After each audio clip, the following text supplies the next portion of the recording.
கர்த்தருடைய பரிசுத்த நாமத்திற்கு ஸ்தோத்திரம். இந்த காலை வேளை உங்கள் அனைவரும் அன்புடன் வாழ்த்துகிறேன்.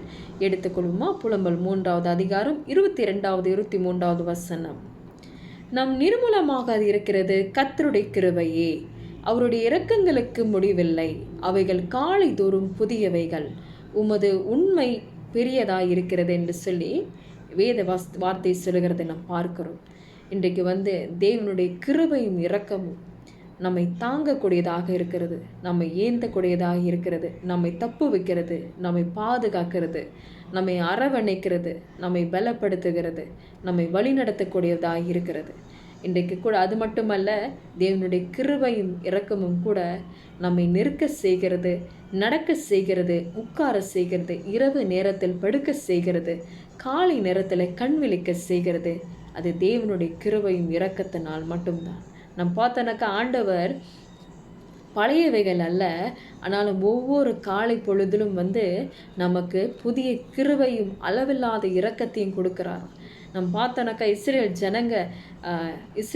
ஜனங்க வனாந்திரத்தில் 40 வருடங்கள் இருக்கும் பொழுது அந்த 6 நாட்களும் ஆண்டவர் புதிதான மன்னாவை தான் கொடுத்தார். ஸோ அதே போலவே இன்றைக்கு நம்மை கூட ஆண்டவர் உண்மை உள்ளவராக இருக்கிறபடினாலே நம் ஒரு பொழுதிலும் அவருடைய கிருபையும் இரக்கமும் இல்லாமல் வாழ முடியாது என்று அறிந்த ஆண்டவர் நமக்கு ஒவ்வொரு நாளும் அளவற்ற கிருபையும் இரக்கத்தையும் புதிதாய் கொடுக்கிறார்.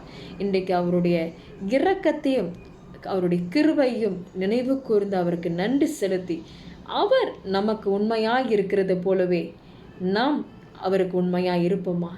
நம்ம பார்த்தோன்னாக்கா அநேக சூழ்நிலைகளை நம்ம கடந்து வரோம். ஆனால் இந்த பொழுதிலும் அந்த சூழ்நிலை, கடினமான சூழ்நிலை மத்தியிலும் ஒரு சந்தோஷம், ஒரு சமாதானம், அளவற்ற தேவனுடைய கிருபையும் நன்மையும் நம்மளுடைய வாழ்க்கையில் நாம் பார்க்கிறோம். இன்றைக்கு ஆண்டவர் அவ்வளவாக அதிகமாய் நம்மை நேசிக்கிறபடினாலே அளவற்ற கிருபையும் இரக்கத்தையும் நமக்கு கொடுத்திருக்கிறார். அதற்காக நன்றி செலுத்தி இந்த காலை வேளையிலே கூட உங்கள் அனைவரும் வாழ்த்துகிறேன். Have a blessed day.